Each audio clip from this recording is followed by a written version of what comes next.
This names. conference will now be recorded. Thank you for that. Along with the attendee names, if they agreed, in case there's anybody you want to connect with afterwards. So welcome to another webinar between the Education Credit Union Council and National Youth Involvement Board. My name is Leah Taylor. I am the Director of Financial Education for HRCU in New Hampshire. I'm also the Vice Chair of NYIB, and we are very excited to do another webinar together as we had so many really cool resources and ideas shared at the last one that we thought it'd be nice to do another one now that we've kind of had a couple months to kind of really go through things and kind of start thinking about the summer and going back to school in the fall. So if one thing is, once we have some of the speakers speak, if you have a question for one of the speakers, please use the chat box. We have people watching the chat box, and if they see a question during the time that a speaker is speaking, at the time that they end, we will see if there's any questions that they can answer quickly. Each speaker is going to have about 5 to 6 minutes to talk because we're going to go through this pretty fast, just because we have a lot of content today that we're really excited to share. So the next thing I'm going to do is introduce Karen Meyer. She is the Executive Director for the Education Credit Union Council, and she's going to talk a little bit about her organization. Thanks, Leah. Hi, everyone. My name is Karen Meyer. As Leah had mentioned, I'm the Executive Director of the Education Credit Union Council, and we're coming to you from our home office in beautiful upstate New York in the Finger Lakes region. And in fact, I'd like to say hi to Skylar. He's from Corning Credit Union, who's just down the road from us here. So with us today are a mix of Education Credit Union Council members. Welcome, everyone, along with our National Youth Involvement Board. And there's a lot of overlapping also. In fact, some of you clicked that you're members of ECUC and may also be active with the National Youth Involvement Board and vice versa. So I'd like to just welcome everyone and take advantage of all this great information from your peers. As Leah mentioned, we are really standing room only and jam-packed with lots of great insights. So at this point, I'd like to turn it over to Trish Olson. Go ahead, Trish. Good afternoon, everyone. Thank you, Karen. My name is Trish Olson. I am the chair of the National Youth Involvement Board. I am also the Education and Youth Programs Manager at Wings Financial Credit Union in Minnesota.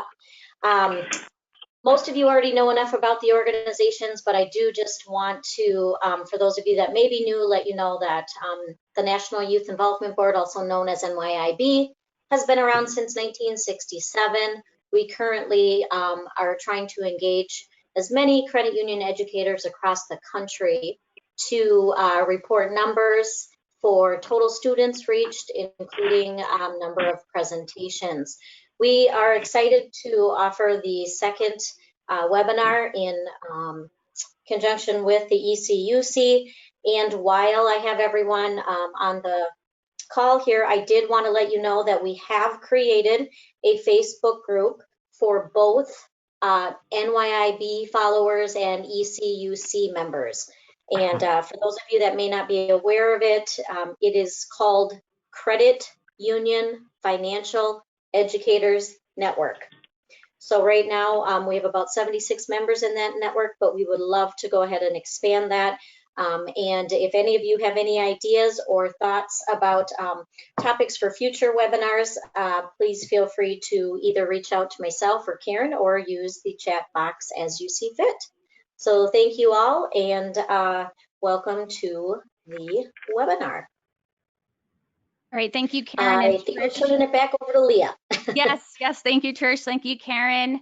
So now I'm going to introduce John Cassidy. He is from CUNA Mutual Group. He is a supporter of both ECUC and NYIB, so we're really excited to have him on the call to announce our next speaker. Good afternoon, everybody. For those of you that I don't know, as Leah said, I'm John Cassidy with CUNA Mutual Group, and I'm also an advisory member for the board for LifeSmart. It's a program that I think really aligns well with the mission of credit unions to offer financial education and financial literacy, particularly to younger people.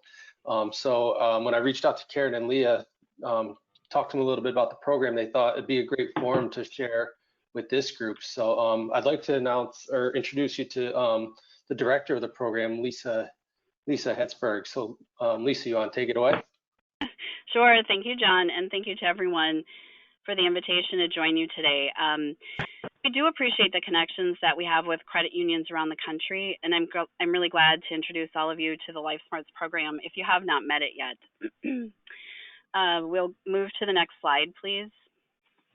Thank you. Our motto at LifeSmarts is learn it, live it. And it's our goal to help students become educated so that they are really well prepared to take on life in today's complex marketplace. We want students to feel in control of their resources, and that to us means everything from financial resources to guarding their health and safety to being smart online and to avoiding fraud. Next slide, please. As you can see on this slide, LifeSmarts is a very broad-based consumer education program with personal finance at its core. On this slide, you can see the subtopics that we cover under personal finance, and I'm sure there is some really great overlap with the subjects that you're covering in your educational programming as well, and probably it's 100% overlap. The topics and subtopics that you see here broadly represent what we want students to learn about.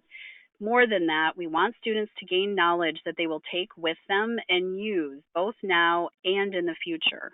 And we expect that students will use this knowledge to benefit not only themselves, but also their families and their communities.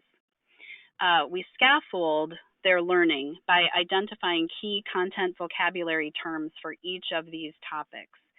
Then we introduce those subjects and we reinforce learning through a variety of activities and competition questions. The bottom line is students are going to see the material that we think is important a number of times and in a number of ways. Next slide, please. LifeSmarts competitions and resources are free and they're available to everyone.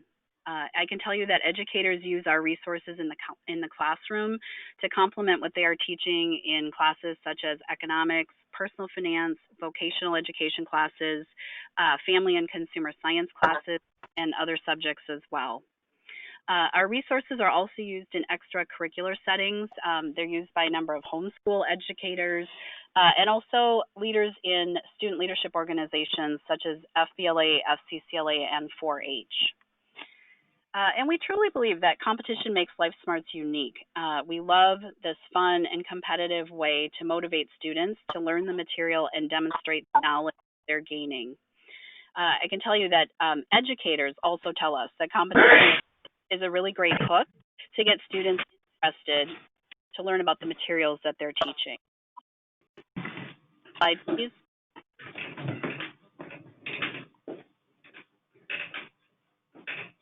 For those of you who work directly with educators, we'd really encourage you to introduce them to LifeSmarts. I know they'll enjoy working with the competition with their students. In this day and age with distance learning, something new that we're all talking about, we're really well situated to help support teachers and students in that platform.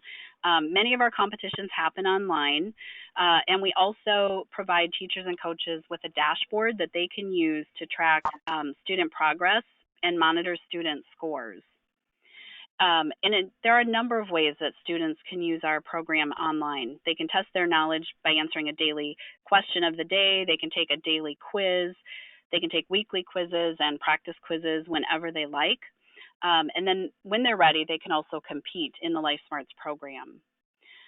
Each month, we also offer teams a unique way to work together and compete online against teams from across the country. That's in our Team Smarts competition, and we award $100 cash prizes to our top 5 scoring teams each month in that. A number of our resources are used by both students and teachers, and I think LifeSmarts U lessons are a great example of that. LifeSmarts U lessons offer PowerPoints, videos, and learning activities that educators can use to teach about broad topics. And in addition, each lesson has a number of components for students to use alone independently, and that includes things like a vocabulary game, pre and post quizzes, and background reading on the topics. Next slide, please. We truly see a lot of connections between our mission and the mission of the credit unions, and we would love to partner with all of you.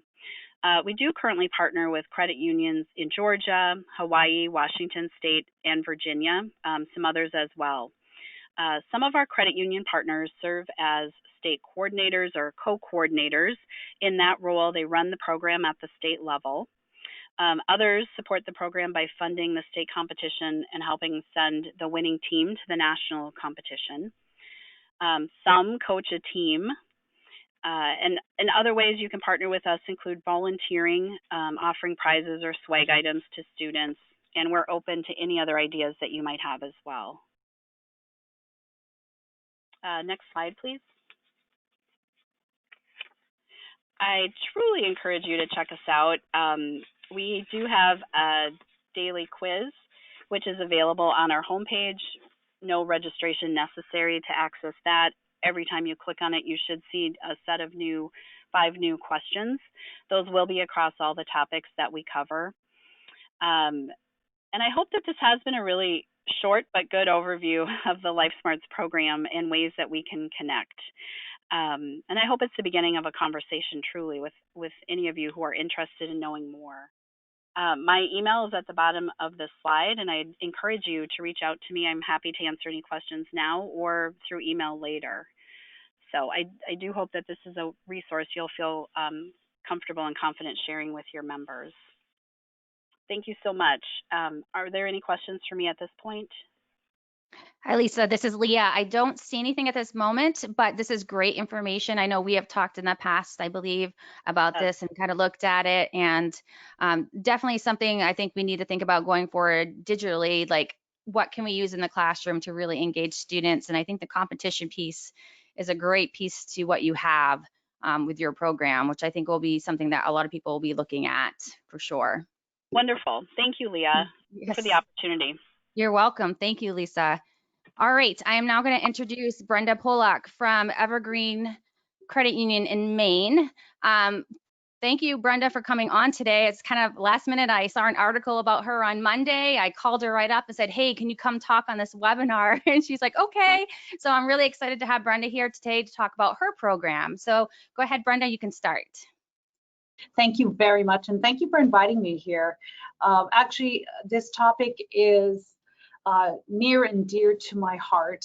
In 2018, Evergreen Credit Union invested in a financial wellness program, and at the time, I was the only financial counselor in the organization, an organization that has 4 locations, and we service the southern Maine area. And when the CEO announced through our intranet that I was certified as a financial counselor, in the first week, we received 6 calls for one-on-one appointments. So that spoke highly about the need for our members. So what we did then, as being alone, I launched a program called Your Money 101, and it's just teaching members basic skills in money, facts about that they didn't know. They didn't know about their credit scores or how to implement a budget or anything. And we didn't even call it that. We didn't call it a budget because budget is a taboo word for a lot of members. So what we did was we set policies.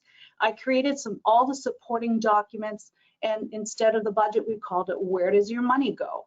And What's Your Bottom Line? We established free in-house workshops and developed the marketing plan on how are we going to let our members know about this and how can we manage it with a one-person team. What we found out quickly was that the requests for financial counseling soared, and the workshops that we had set up were basically a workshop that went over all of the topics involved with Your Money 101. So the need was more for we found that the need was more for one-on-one. So at that point, it was time for us to assemble a financial education team. In order to do so, I kind of handpicked the people that I wanted to participate or be part of the financial education team. So I went to every location and I met with our lending officers or our FSRs, our frontline people, and sort of talked to them about their interest. And a lot of them really wanted to participate and be part of this program and be part of our FED team.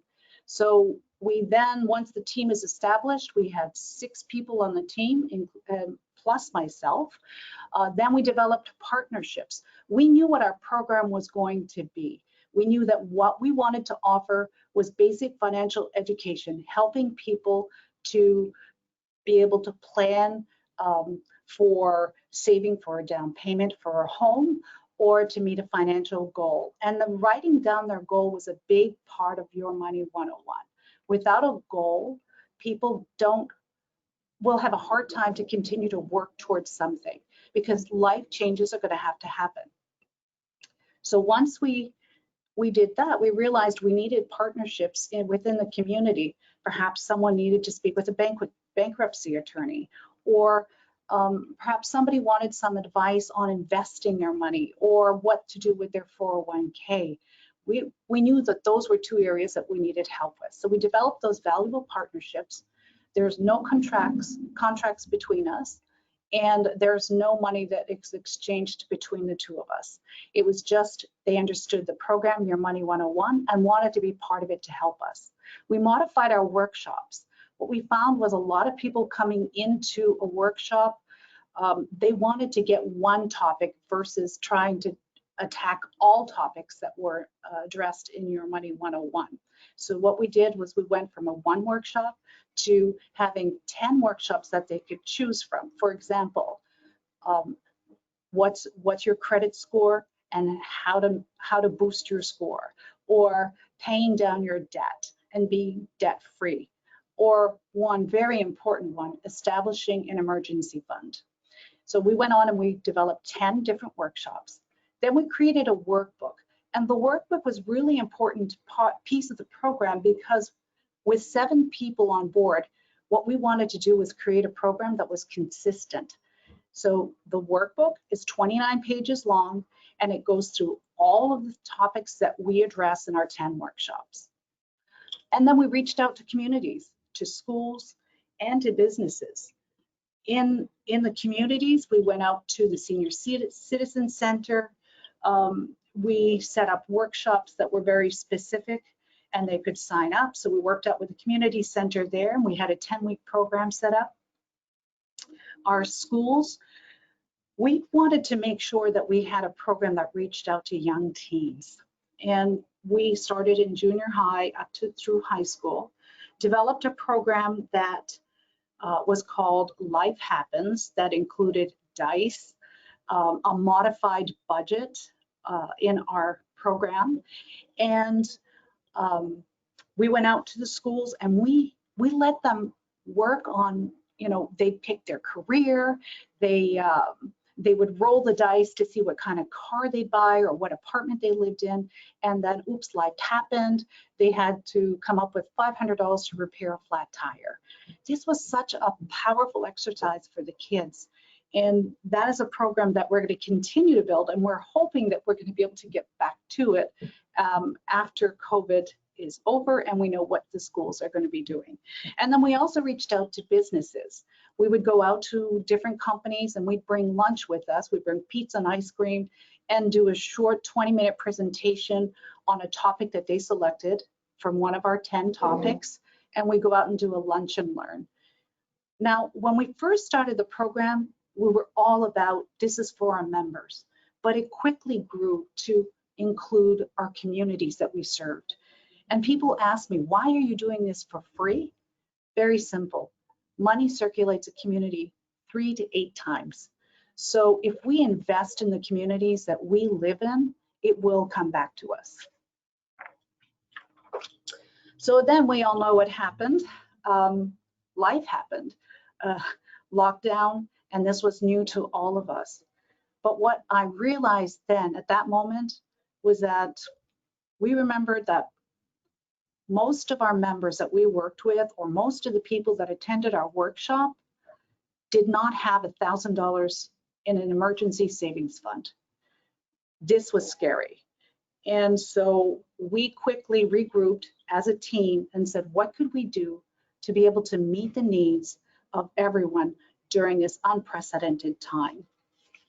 So what we did then is we created, we connected with the FET team, and we just said to each other, this was our logo here.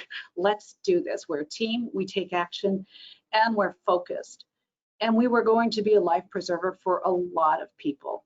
So at this point, we converted our, as you see here, the little photograph, that's our Your Money 101 workbook, financial wellness workbook. We converted that into a digital workbook so that we could still send the information out to anybody who needed it.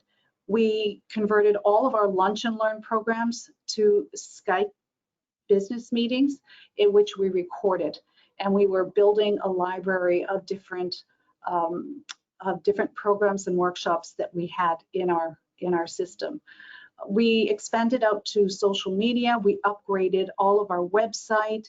We made it very simple for people to come to us digitally, and we changed all of our programs. Everything just went to digital.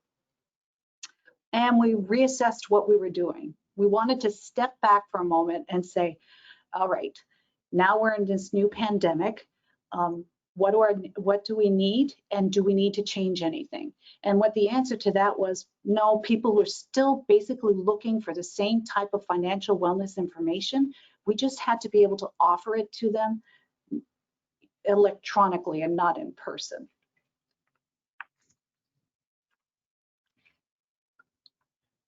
So one thing that we did was we came up with an idea that would reach a lot more people and make it easy for us to share the basic information that people were looking for.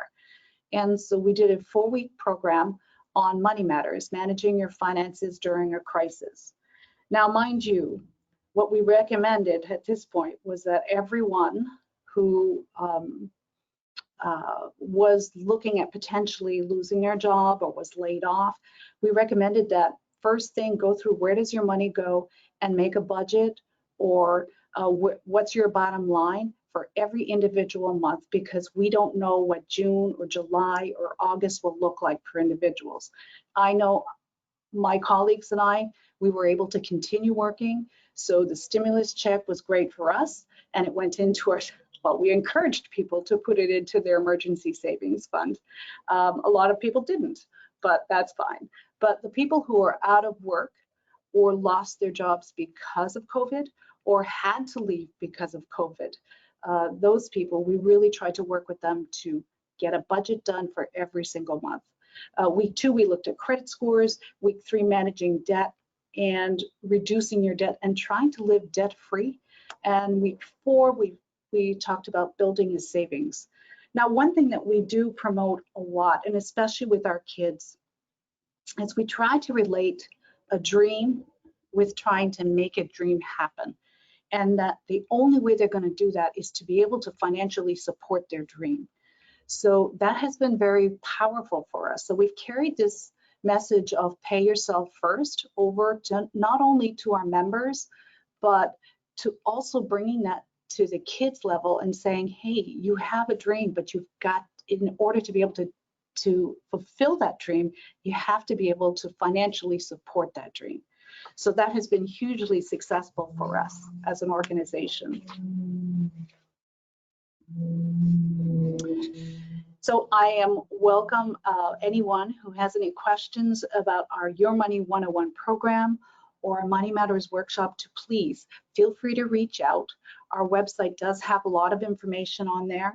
But I just want to remind everybody that in a crisis, it can be a threat to an organization and what your program of work is. But if you can think outside the box a little bit, it can really become an opportunity. So for us here at Evergreen, I know that our branches have reopened as of Monday. However, our financial counseling one-on-ones will continue to be digital and virtual programs for the foreseeable future. And we'll just see what this pandemic brings. And thank you very much for having me as a guest, and have a great day and stay safe. Thank you, Brenda. This is Trish. We do have a couple of questions that came up. One was, how often are these in-person, how often are these in-person classes offered, and how many do you typically have attend? So what we found our greatest success is more on one-on-one. The workshops that are group workshops, you may have at the community center, we found we had about 10 to 15 people attend those workshops, which I thought were great because they were only addressing one topic. The workshops that address several topics together didn't draw as many people to the program. So I would definitely recommend, if you're going to have workshops for people to attend, to stick to one topic per workshop. Great, thank you. Last question here, and then we need to move on to the next speaker. So real quick is, are you willing to share the workbook? Absolutely. Please send me an email and I'd be happy to send you a PDF copy of the workbook. Okay, sounds great. Thanks so much, Brenda. Let's see here. So I'm going to turn this over back to Karen then to introduce our next speaker. Great. Thanks, Trish. And thank you, Brenda. You're doing some really great things at your credit union. At this time, I'm going to turn it over to Angie Freeman. Angie is with Education First Credit Union in Columbus, Ohio. And Education First has been an ECUC member and supporting active credit union for a number of years. So Angie, I'm going to turn it over to you, and hopefully you'll be able to share what you're doing and also how you're planning to approach Back to School 2020 in a couple months here coming up. Go ahead, Angie. Oh, thank you. Hello, and thank you for having Education First Credit Union participate in today's webinar. As she said, I am Angie Freeman, Director of Marketing and Communications at Education First Credit Union, and I've been with the credit union for 21 years and with the credit union movement for over 23 years. Next. We have been asked to share some of our plans and what we are expecting as we approach Back to School 2020. This year will definitely be different from years in the past. Next. We always develop and will continue to do so this year a teacher or school employee giveaway. Some years it's a basket full of just goodies for teachers and classrooms. Sometimes it's a gift card to a school supply store. And we've always sometimes even created really cool school supply towers that are just full of like pens and pencils and notepads and markers, everything that a teacher could want in their classroom. By having these types of giveaways, it allows us to talk with everyone we come into contact with during the fall, and it provides us with their information. So if they're interested in a mortgage and they check the mortgage box, we simply take that information and we give it back to our mortgage specialist who reaches out from there. To enter our teacher giveaways and our school giveaways, they do not have to select any type of product that they're interested in. They can give us as little information as they would like to. It's just a great way for a conversation starter and a great way to get to know our members a little bit better. Next. And we always like to promote our ABC accounts or our kids accounts. These accounts at the credit union are for our members that are 12 and under. We provide coloring sheets, we post them in our lobbies, and we choose a couple of them randomly to receive a $25 deposit into their kids accounts. We do the ABC account, this not just the coloring contest, but several things throughout the year for the kids, but we especially do it during back to school time and also during the month of April to celebrate Youth Month. Next. This slide just gives some features and benefits of our ABC accounts. These members, of course, are very important to us as they are the future of our credit union and all credit unions. Next. We have a liaison program that we have established here at the credit union.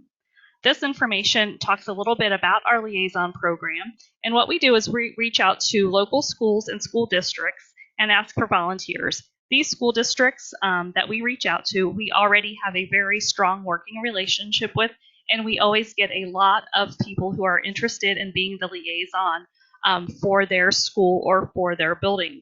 This allows us to have someone communicating directly with their staff and their faculty on behalf of the credit union all the time. They're just kind of like that go-to person who can provide credit union information, and it's a very successful program. We've been doing it for many years, and throughout the year, we just send small tokens of appreciation to our liaisons, whether it's like we buy them personalized calendars that have their name on it for every month, or we'll send them, we'll take them cookies at Christmas time for their building, those sorts of things. Just small ways to say we appreciate what they're doing for us.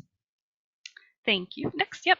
And here is some information we have that we promote not just during back to school time, but all the time. It's an interest-free classroom supply loan that we offer to teachers. It's designed to help teachers stock their classrooms with all the essential supplies that they need for a great and successful school year.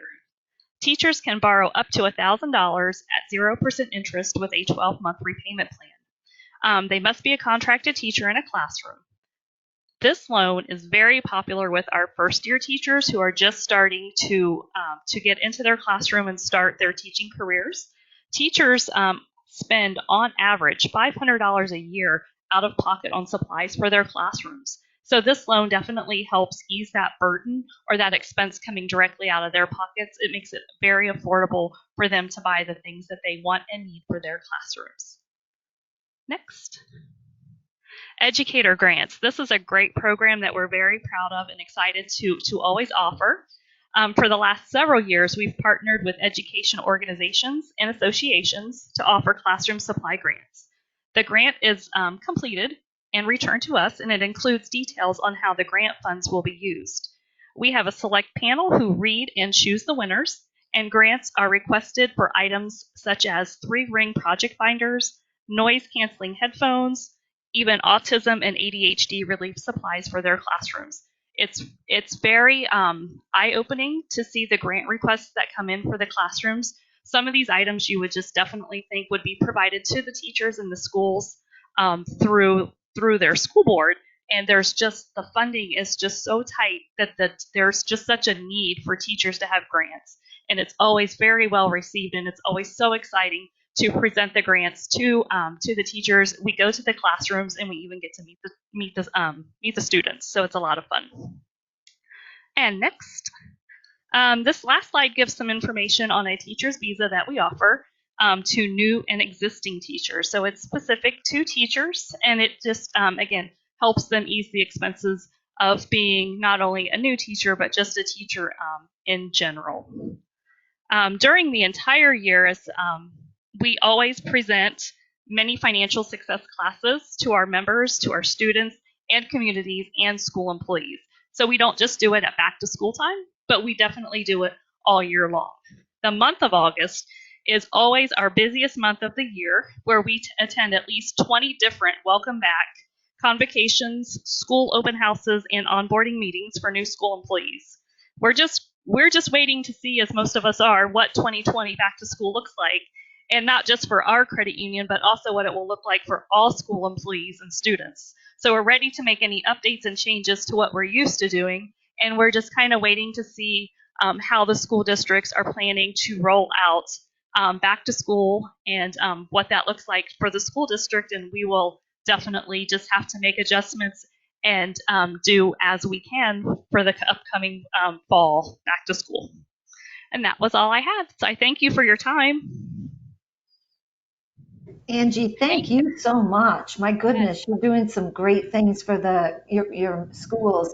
And I would guess that school liaison program and those folks assigned has been pretty vital as a communication link to schools during this shutdown. So for those of the credit unions that have struggled over the years to keep ambassadors and liaisons active, and we have definitely continued reaching out to them. Some of them have even provided us with like their home email addresses if they're having problems with accessing their school emails. So we still have a very strong connection with our liaisons, even though I know at least here in Ohio, is probably in most places, our schools have been shut down since the 2nd or 3rd week of March. But we've been very active with the liaisons and still very much in communication with them. That's great to hear. Hey, a quick question from Brian. He says, how do the teachers sign up to enter the giveaways? Are those social media? How do those work exactly? Some of them are definitely social media, but we are very fortunate that we do a lot of in-person meetings in the fall. So we are on site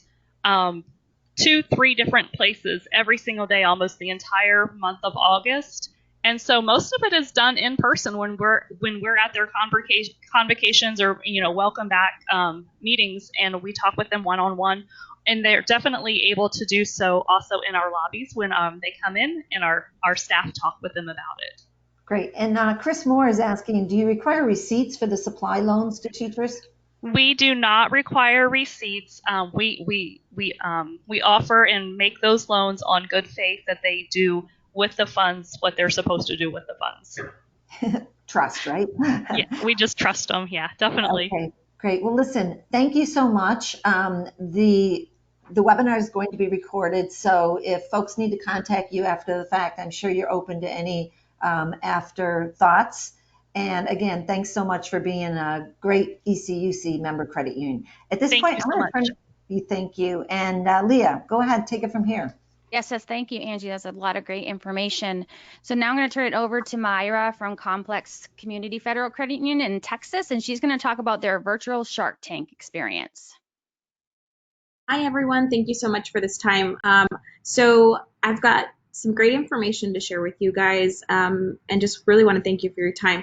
We have been in partnership with our local community schools for about 12 years now.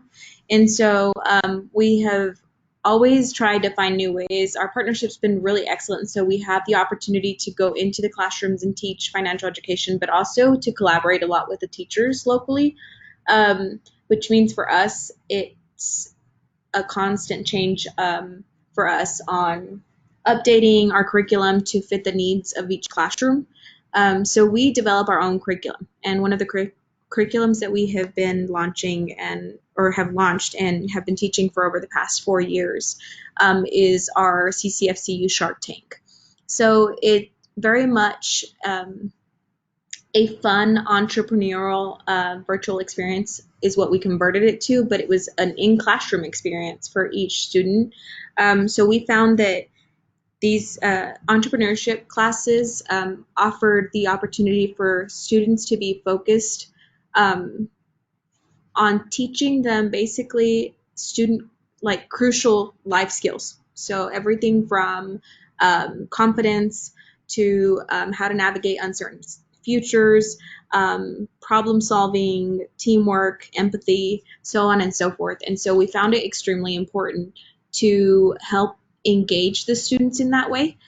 So they went through this past spring semester when COVID hit us. We actually took our in-classroom curriculum and converted it to virtual in less than a week. So we had the opportunity to basically provide the curriculum to over 2,000 students, having a finalized team of about 6 different official teams participate in the CCFCU Shark Tank. And so they were provided with everything from a brainstorming sheet to business plan and marketing plan. So they walked through the entire process. Our education team here at the credit union was able to go into the classrooms virtually to each student and provide them with the information that they were needing, but also provide them with the curriculum for those people who didn't have any kind of digital platforms to reach this on. They got the information from their teachers. And so each student was able to then receive the information through CW from us so that they could watch the classes. I mean, we had high schoolers to even small, younger students who participated as classrooms. And the whole purpose behind everything was the Save, Spend, Share alongside the entrepreneurship class. They were actually learning the process and importance of how to use their money soundly. So in the end, each one of them selected a nonprofit that they were able to donate funds to. So what we ended up doing for a 3-day weekend, we did a virtual lemonade stand for each one of these kids. And so they had a website, we had a website designed that linked off of our website, and they had people come in and purchase lemonade by going in and making donations. And so then the credit union turned around and matched those donations and sent checks off to the nonprofit that they selected. It was a great collaboration between us and the schools themselves, but also even for these nonprofits. It was a great way for these kids to feel a part. As you can see, some of us went out into the community and safely presented some awards to the winners, and were able to, without shaking hands and without hugging, we were able to celebrate in all the excellent work that the students had done in just a short amount of time. So if you guys would like any other information about the curriculum itself or any of the virtual presentation ideas, we are more than glad as a team here at the credit union to offer that information over. Thank you very much, Myra. That's a really cool concept. And I know that Shark Tanks, or that whole theme of things has really come up, and I've seen it in a lot of different programs, of being able to do it digitally is a great way right now to reach out to different schools. And I think you definitely can do it from many grade levels, right? Absolutely. So we definitely saw a varied amount of students. So we had everyone from 3rd grade all the way through high school participating. And of course they had mentors that were assigned to them, and it was just neat to see how engaged everyone was. Yeah. And someone asked, are you willing to share your worksheets? So we are actually working on copyright right now, but as soon as we get all of that accomplished, absolutely. I mean, if you want to send over an email, I can certainly see about how we can get some information over to you. Great, thank you. And people are asking for your email. And just to remind everyone, we are putting some stuff in chat, but this webinar is being recorded, and everybody's attendee list, including their emails and credit unions, will be emailed out to you together, hopefully within a few days. So thank you very much, Myra. And I'm going to give it back now to Karen. Great, thanks a lot.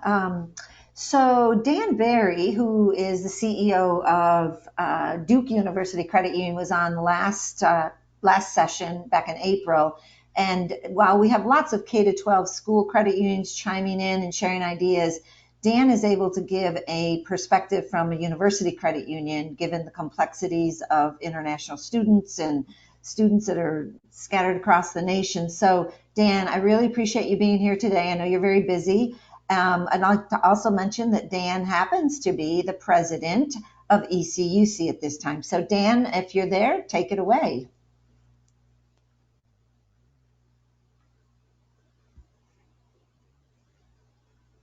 Dan? Did we lose Dan? I'll look and see if I can find him on our list. Okay, great. Mm-hmm. I know he's on the phone, I believe, instead of on computer. Would it be possible for us to move on to Jeremy from Community Choice Credit Union and then go back to Dan? Yeah, let's do that. I can try to connect with Dan at this end. Go ahead. Okay, sounds great. Go ahead, Jeremy. All right, I'll just go ahead. Hey, everybody. Thanks for being here today. I know we're all we're all kind of dealing with the same things, at different levels. Those of us who are trying to connect with schools or primarily connect with schools. Mine has been more of a community outreach, sort of a broader community outreach experience. And, as Brenda alluded to earlier, I mean, now's really the time to be thinking outside the box on how to do that. And where, this whole pandemic has created a lot of new problems, it's also created a lot of wonderful and creative solutions. and I want to share some with you today that we sort of identified here at Community Choice Credit Union. Next slide, please. First one would be our tablet program. At the onset of the pandemic, there was a lot of encouragement for members to use technology as we were limiting access to our member centers. So we wanted to encourage them to use online banking or e-banking, and we discovered that a lot of them maybe didn't have access. And so what we did is we reached out to Lenovo to try and get some tablets to purchase that we could distribute to some of our members when we were determining that this was the case. The other thing that we were trying to consider is that as students were learning from home and a lot of the teachers and schools were shifting to online engagement, even though some schools were distributing Chromebooks for free use, not everybody had access to technology, tablets, or laptops. So we were thinking that we would use that for this purpose as well. Unfortunately, we ran into problems with technology being shipped over from China, or a shipping ban, and limited availability. We were originally looking for about 100 of these, but we actually ended up with about 55, and we have 5 low-income designated areas. We have 21 member centers throughout the state of Michigan. 5 of those are low-income designated areas, so we focused on those, and we shipped 11 tablets each to those areas for distribution. And actually, something else that we had incorporated in addition to this was a senior call program. So, as seniors were being isolated, and they were unable to leave their homes, in addition to possibly communicating via technology, or their maybe their fear of doing so, we had our data analytics team put together a list of nearly 8,000 members who were 70 and older, and we just did courtesy calls to each of these members just to check in with them and see how they were doing. We actually offered volunteer hours for our team members. We have 15 to 24 volunteer hours that team members can get every year. So we offered 2 hours for calling 30 senior members, and it's been a wonderful program. And in fact, we've been able to identify some seniors who actually benefited from this program. And we were able to kind of teach them how to use the technology and everything too, and sort of a distance one-on-one way. But it's been really, really great for us, and that's one way. The other is our scholarship program, and this is something we do every year. This year we modified our program. Previously it was just graduating high school scholarships. This year we expanded to continuing education and skilled trade scholarships as well, and we've had to we've had to sort of reimagine how we do that. So all of the interviews that we did with our students were done via Zoom. So all 48 were done via Zoom. And we are in the process of trying to determine what our scholarship award ceremony is going to be like. In the meantime, we wanted to find a unique way to recognize them. So we saw a lot of the seniors were doing signs on their lawn that were being donated by families or districts. So we decided to follow suit, and we had 25 lawn signs, special lawn signs, distributed to all of our 25 winners, with encouragement for them to post a picture with their sign, with a special hashtag, just to let them know that we were thinking of them and that we were looking forward to finally being able to get together with them in some way. And you can actually see in that first picture up in the left-hand corner there that we actually got some press on some of these, and we even had superintendents teachers and other school administrators and representatives go along for some of these giveaways, so they were extra special for these students. A lot of tears, a lot of thank yous. It was wonderful being able to see them, if only from 6 feet away, and recognize them in this special way. And then if we could, move on. This sort of came about by accident. We had a bunch of, like you, I'm sure, we had money allocated for community outreach programs or sponsorships in the community, and we had a lot of money left over that we weren't able to use because all these events got canceled. So we were looking for a more impactful way to use it. I received an email from my son's school regarding his lunch balance. He had a positive lunch balance. They were asking if we wanted to get the money back or if we wanted to donate it to maybe another student who had a negative balance.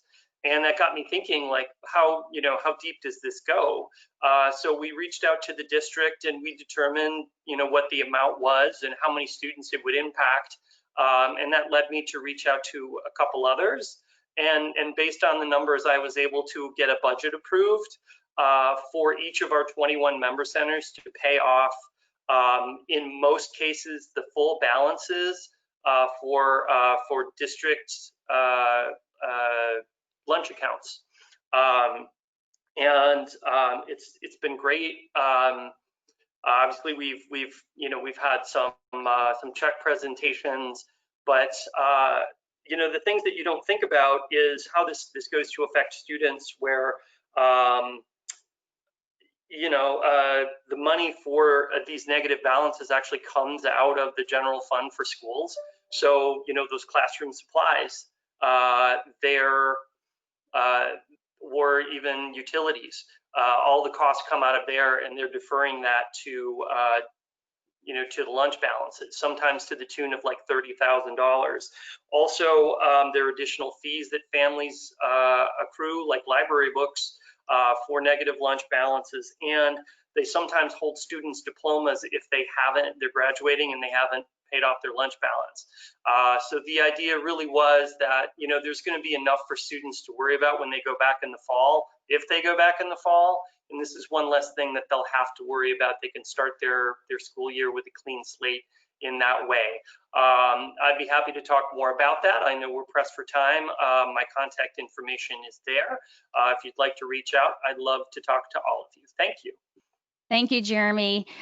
Just to let everybody know, we are going to run a little bit late. I know some of you might have to drop off, but just a reminder that we are recording this and the information will be sent again later. And I think, Karen, do we have Dan back now? We are going to try to pull him back in. Dan, can you hear us by chance? I think Dan can hear us. I think it's just a matter of us getting him tuned back in. Okay. Can we unmute him, or should we move on to the next one and try to come back? We might have to. I did try to. Sometimes it all depends on how it gets, how it goes through on the joining the session. So I did what I could do as a moderator. So hopefully we'll get that moving. Okay. Why don't we move on then to, it looks like, Katie from Meritus Credit Union. Katie, we are thrilled you're here. This happens to also be another ECUC board member credit union. Katie's CEO, Connie Roy, is with Meritus in Lafayette, Louisiana, and we're thrilled to have Katie here to share what's going on at her credit union. Go ahead, Katie.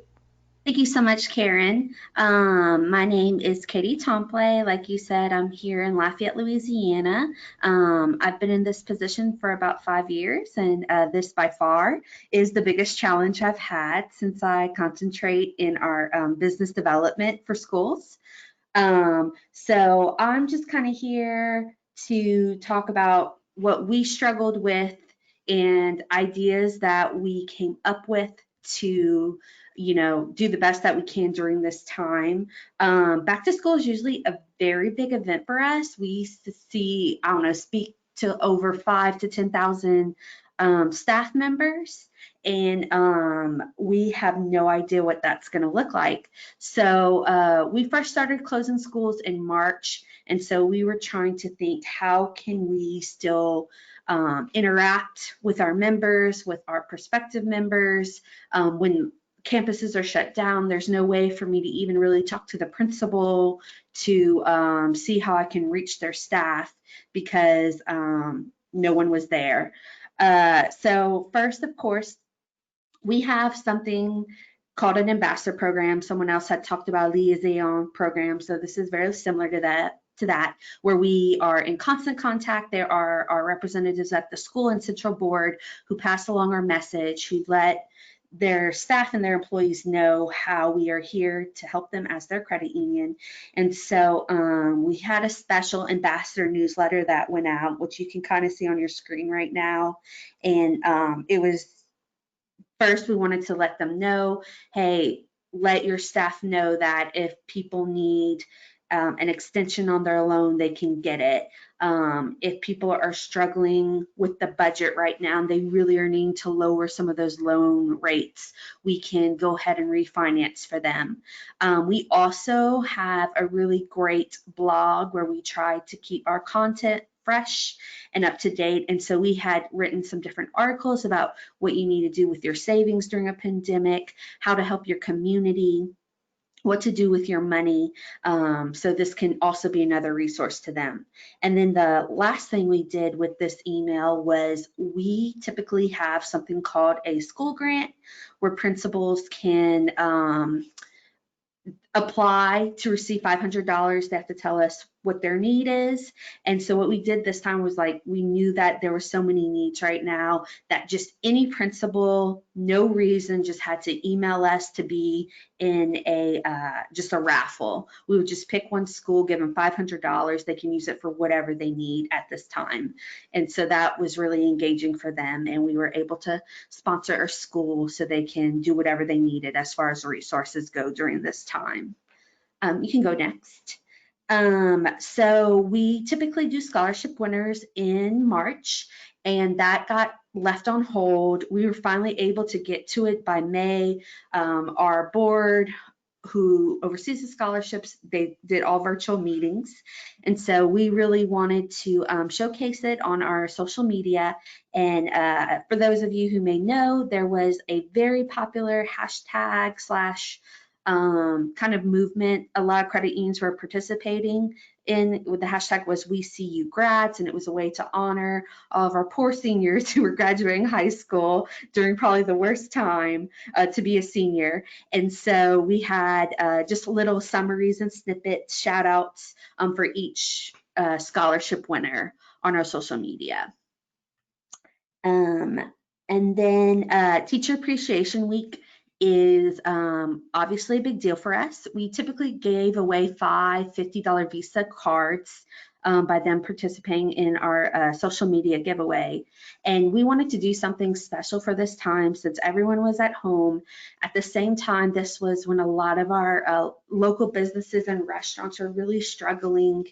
And so I was trying to come up with a way that we could help them too. So what we did was we were able to up the ante a little bit, and we would have 10 winners each day, Monday through Friday, for our educators.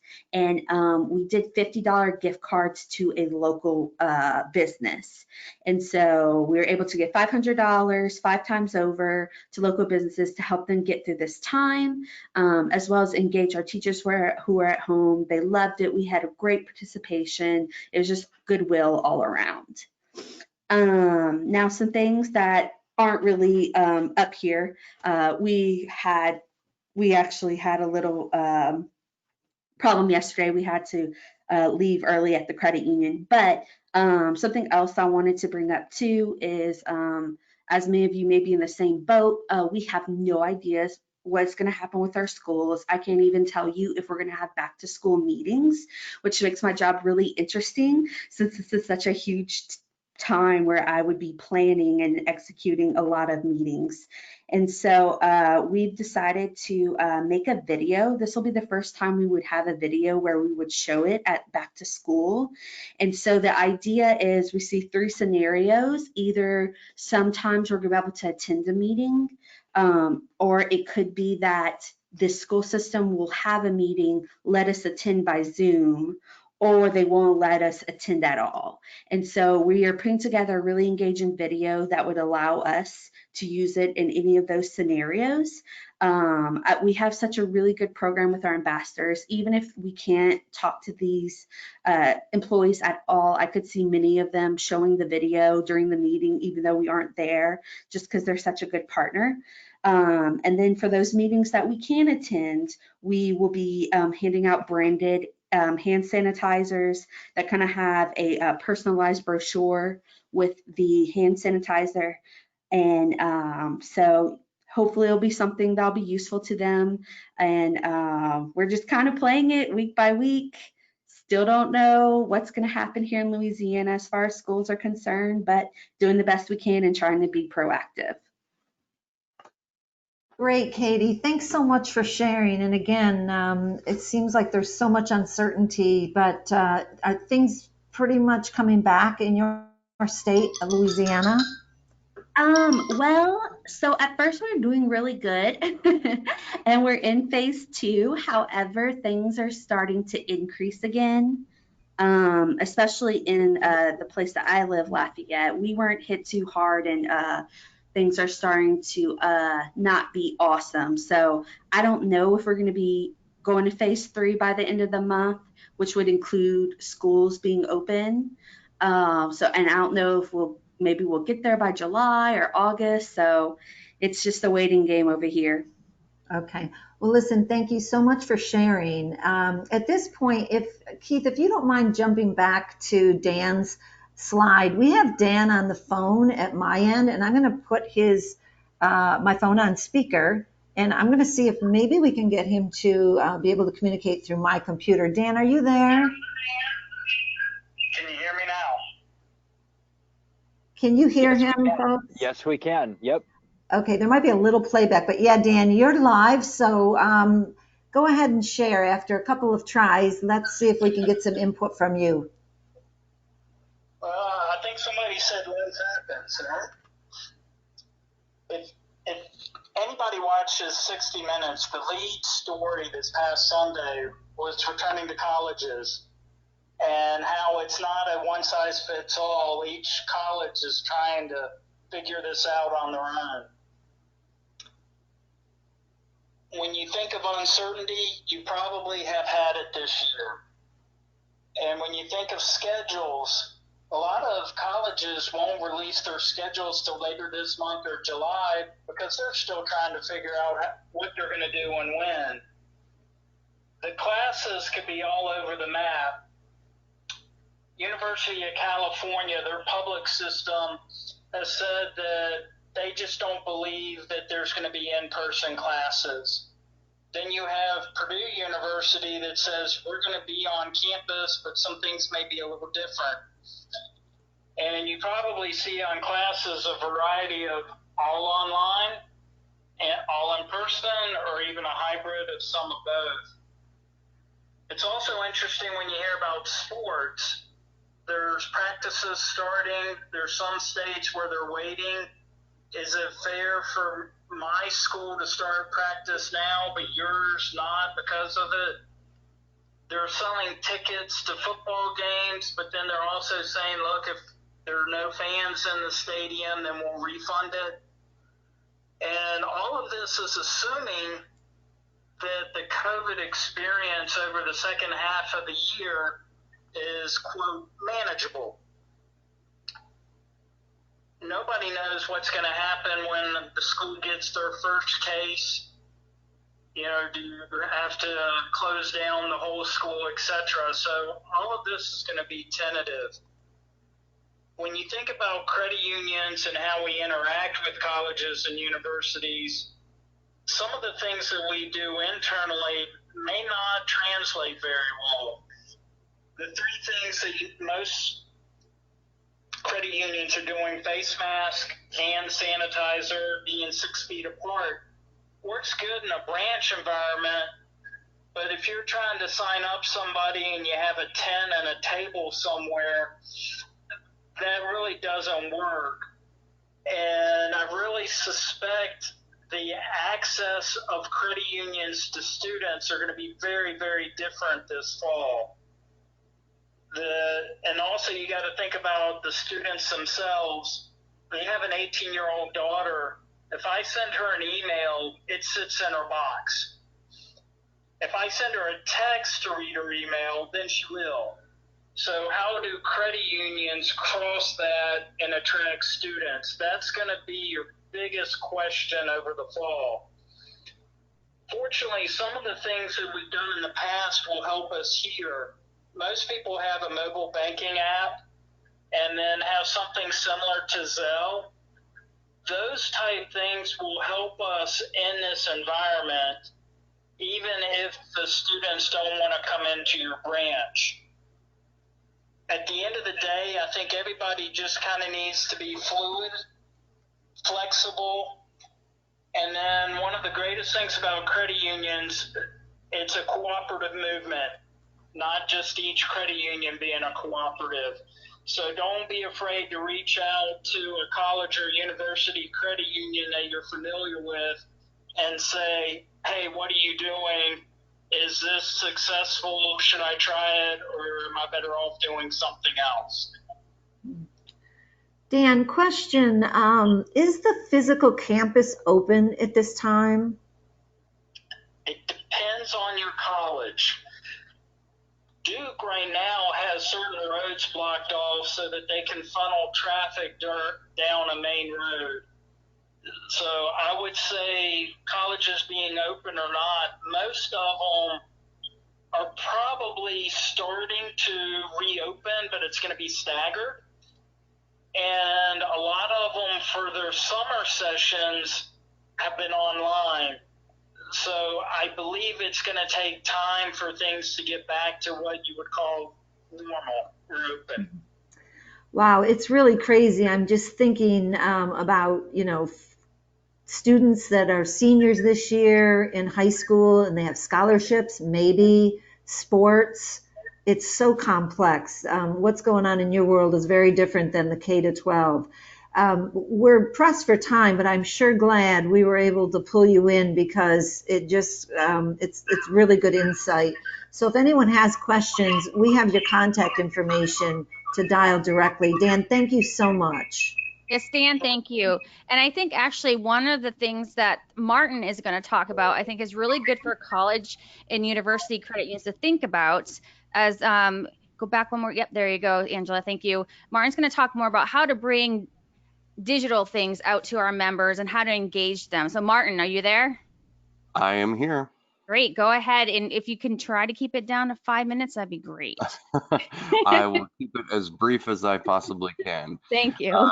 It's lunchtime for me over here, so I have motivation there. So my name is Martin. I'm the content design strategist in the financial education department with Golden One Credit Union, all the way out here in sunny / actually cloudy today, California. So one of the things that we've been doing for almost exactly a year now is creating in-house podcasts. When I started, I come with a background in media production, and so my boss and I sat down and we wanted to figure out what we could do because our credit union wasn't able to give us a blog page yet, so we couldn't post anything up on the website to get financial education information out to people that couldn't come to our in-person workshops. So we decided to start creating podcasts, and initially they were just variations on the workshops that we did in person, but now we've started developing our own our own topics from scratch. So on top of the podcast, we've also been doing our webcasts, which we do 3 days a week, sometimes 2 a day, which have completely replaced our in-person workshops during these unprecedented times, which I'm sure we're all so sick of hearing. So when it comes to podcasts, a couple things that, steps to take in order to produce a successful podcast. There's the creation process, which I think if you go to the next slide, we talk about researching topics, following trends. The financial education team will sit down and we'll brainstorm different ideas. We have 2 facilitators who are out in the field, and they come to us with ideas that come directly from our members or from the students that they work with.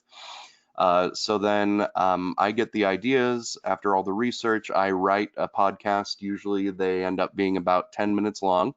I write it for myself and for my supervisor, Rebecca, and we just go back and forth and talk about these ideas and expand upon them. The scripts are all reviewed by our in-house copywriters. They then go to a vice president, who then sends it up to a senior vice president. And once they've all approved it, it goes to our compliance team to make sure that we're not saying anything that could get us in trouble. And then it comes back to us and we can actually start to record it. So I think that's the next slide. So we used to go to a recording studio, which is this little picture of that here. And Rebecca and I would sit on either side of that microphone that you see there. It's just a blue Yeti that's plugged directly into my laptop.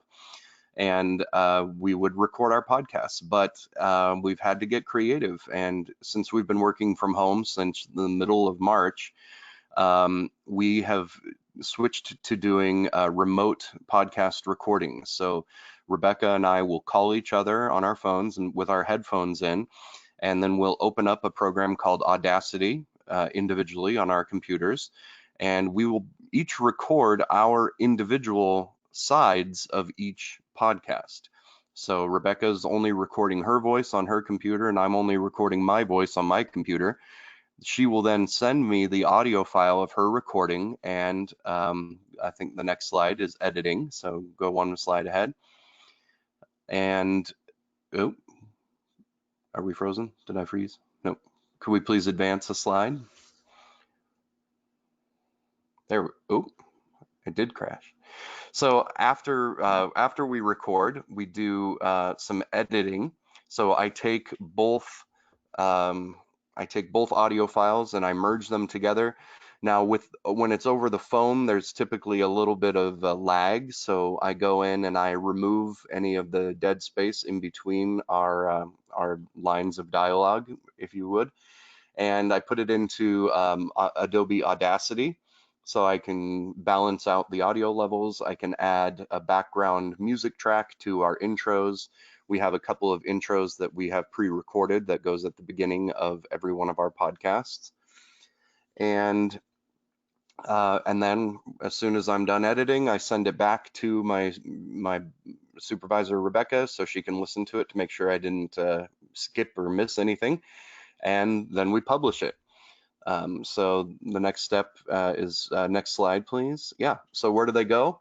Well, we have a page on golden1.com for all of our website or all of our podcasts. You can see an example of it there.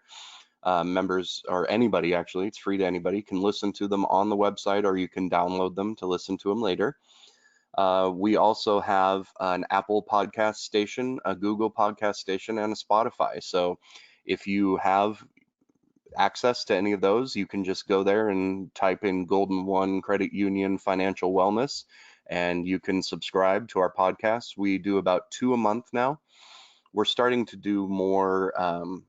Yes, it is run by compliance and Keith, sorry. And sometimes there are some barriers, but generally they understand that we're doing this for education or edutainment purposes. So a lot of my bad jokes don't get edited out, luckily for me.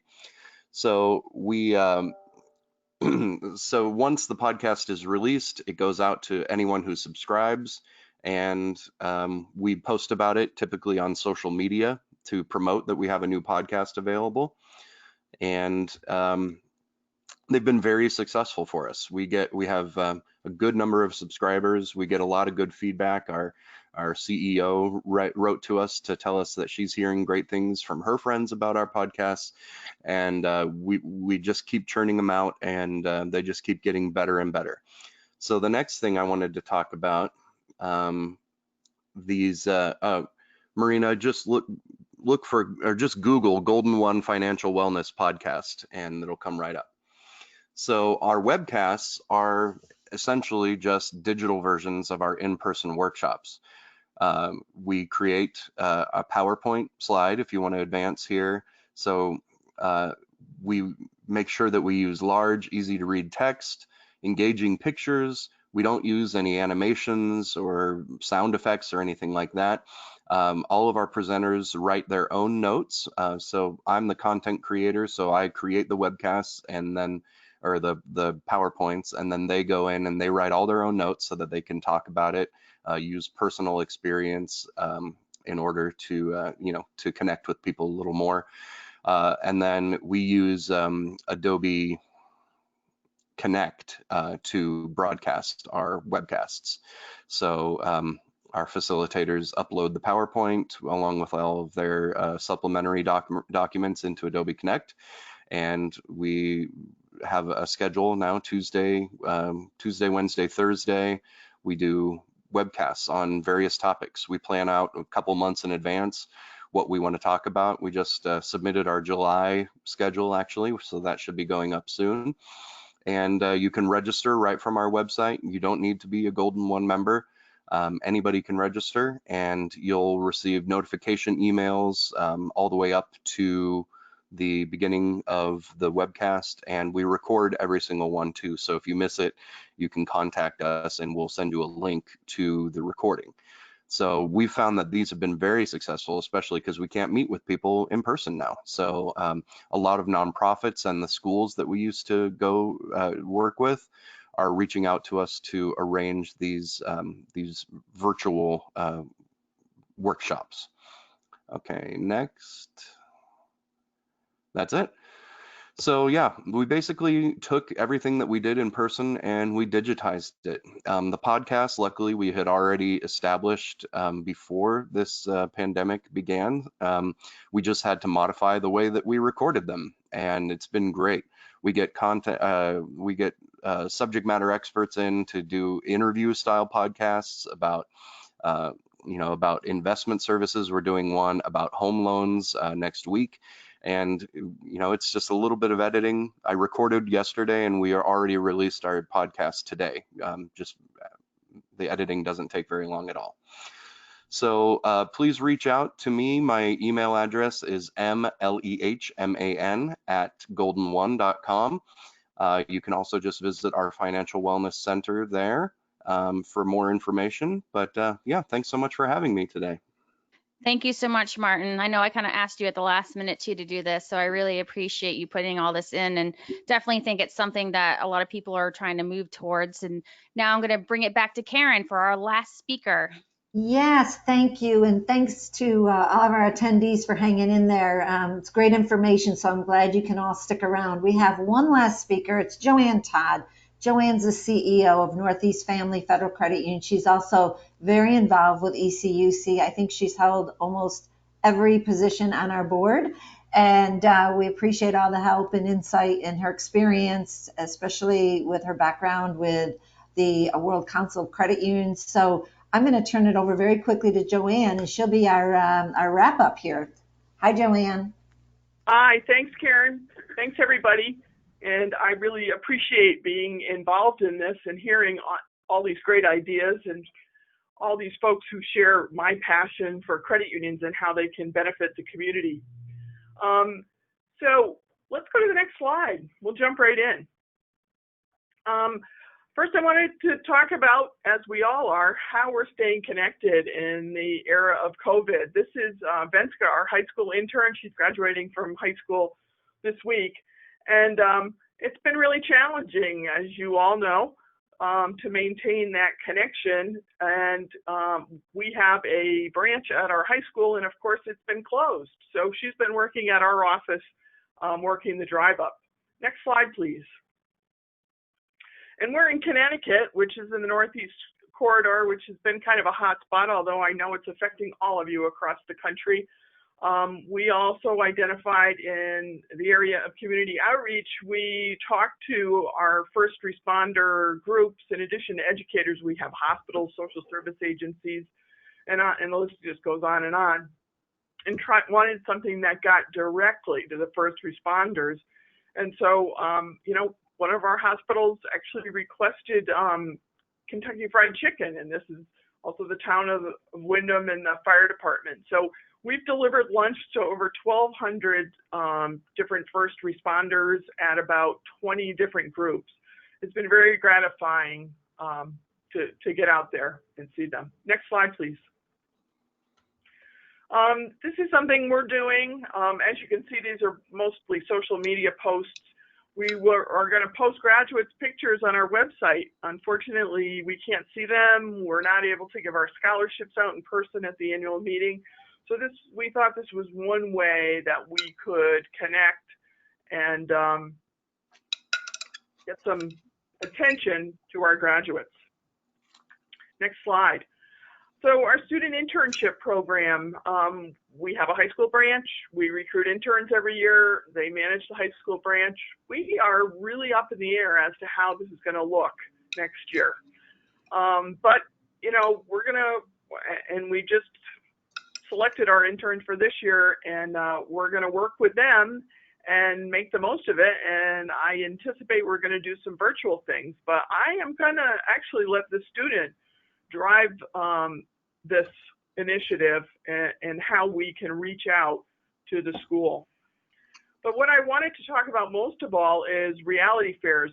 In the state of Connecticut, we were one of the leaders in experiential financial learning and bringing reality fairs, a picture of which is there, in these large regional group settings and helping hundreds of kids at a time, which of course cannot happen in this environment. I'm also chair of the foundation in the state of Connecticut, and we have been doing reality fairs for years. And this past year, we decided to adopt some technology, and we adopted an app, Bite of Reality app, that's actually put out by the Richard Miles Johnson Foundation with the California Nevada League. And we put that in place and felt that that was just going to make the in-person financial reality fair much more efficient. We wouldn't be using the paper that you can see there. We wouldn't be investing in portfolios and all. Little did we know that we would be looking to use that app to bring our reality fairs virtually. So we really thought it was still very important to bring the financial literacy education experience of a student actually balancing their own budget to the students. And of course, in a pandemic environment and the economic impact, it's really more important than ever that we deliver good quality financial education because it's so needed. So, we felt the benefits to this were, first of all, we were a bit of a hero to the teachers because they needed content for their personal finance classes. And we felt like we were losing out on the time we were spending and the personal interaction. But you know what? As we all know, students really embrace technology. We found that there was actually very high engagement in using that app. And that app is done in conjunction with a PowerPoint presentation through the classroom, and the students get credit for it in their personal finance class. And so our feeling is we spent about 6 weeks converting or adapting this app to an online environment, and we're in virtual reality fair 1.0.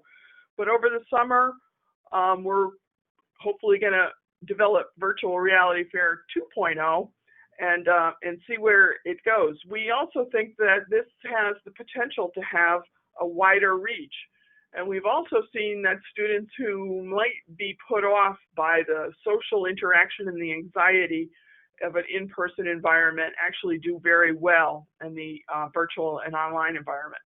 So that is, in short, what some of the things, certainly not all, but some of the things we're doing around financial literacy and outreach to our members in a COVID environment. So thank you all, and good luck to you all. I got some great ideas today. Great, Joanne. Thank you. Yeah, Tina spoke at the last webinar that we had, and we've actually been looking at that app too. So we're excited to kind of really dive into that piece of it. As you know, like you said, a broader reach, I think at this point is what we can really focus on, and getting more students.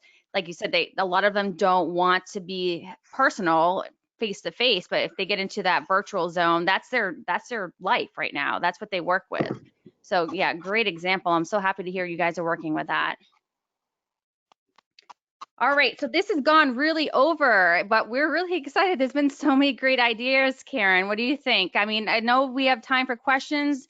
If not, don't worry about it. We have the Facebook group. If you want to send questions there, you can, or you can email us. But Karen, did you want to have any last minute thoughts? Yeah, I want to thank everybody for dialing in and staying as long as you possibly can to still have 50 people in the room at this hour. Obviously, it was very beneficial and great information. I'd like to thank all of our speakers, Katie and Dan and Martin and Brenda and Myra and Jeremy and anyone, Trish, everyone that's been involved. And Joanne, thank you for batting cleanup for us. And stay tuned for the next event that we have. There's obviously a great demand. And do log in and get active on the Facebook group. Thanks so much. Yes, thank you. And again, this webinar will be emailed out to everybody along with everybody's information. And we will hopefully be in touch again with you guys soon. So thank you very much. And a big shout out to you, Leah, for putting this entire PowerPoint and everything else together. We wouldn't be able to do it without you. So have a great day, everyone. Feel free to join our Facebook. Everybody's group effort. Thank you. Okay, bye-bye. Bye.